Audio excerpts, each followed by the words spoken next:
Welcome again on another battle for 1 vigintillion rupees, and I'm probably gonna have another misspelling.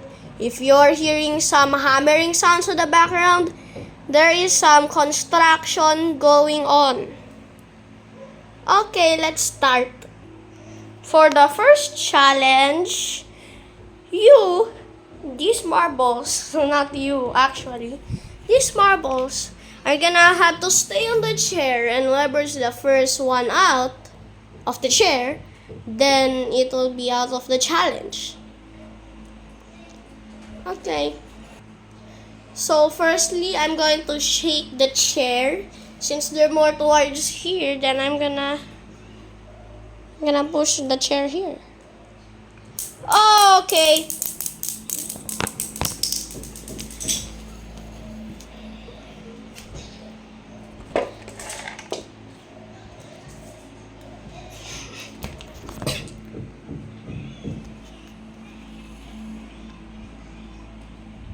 This is a new marble out. Okay, let's go to the next challenge.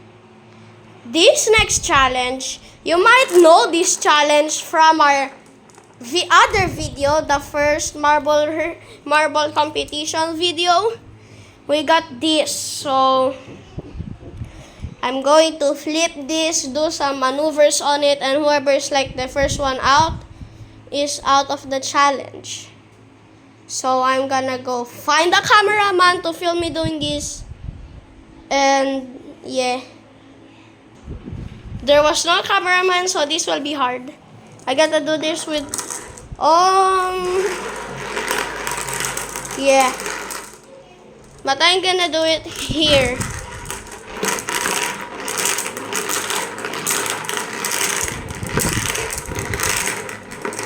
Still no one got out.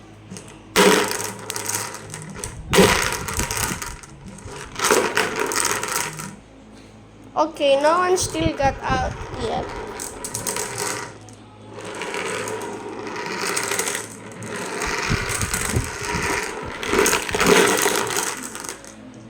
Oh, someone get out! This guy got out, so let's go to the next. It's currently just these guys left, so I'm going to put this marbles into here, there, and then I'm gonna walk around, maybe run around the room with this on. Let's go.